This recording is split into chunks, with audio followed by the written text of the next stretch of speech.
Hello and welcome to the daily message on this third Sunday in Ordinary Time. The first reading for today's liturgy comes from the book of Jonah. I have found the book of Jonah to be one of the most fascinating books in the Bible for a number of reasons. So anyway, the story tells about how God came to Jonah and said, "Go to Nineveh and announce a prophecy to them." This is the second time that God had called Jonah to prophesy to the people of Nineveh. The first time, Jonah ran away, got onto a boat. We know the rest of the story. He got thrown overboard, spent 3 days in the belly of a fish, was spit back out, and then God speaks to him again and says, "Keep doing what I asked you to do." So Jonah reluctantly sets out for Nineveh. He's walking through the middle of the city, and he says one sentence of prophecy: 40 days more, and Nineveh shall be destroyed.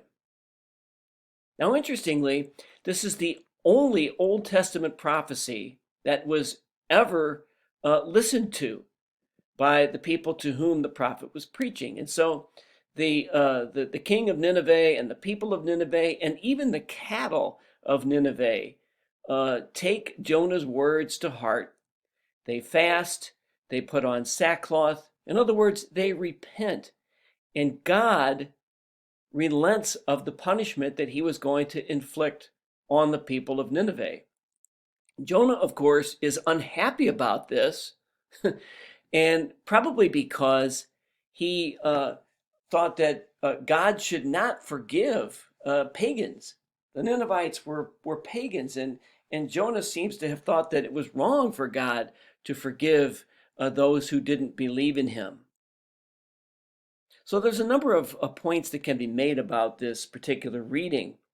I think the one that might be timely for us is that we need always to be on the lookout. We need to be on the lookout for repentance and reconciliation. We need always to be ready to forgive. And when we see repentance in someone else, it's then incumbent upon us to let go of our anger, to let go of our grudges, to let go of our desire for revenge, and complete the loop, complete the process of reconciliation, and restore unity where unity was lacking.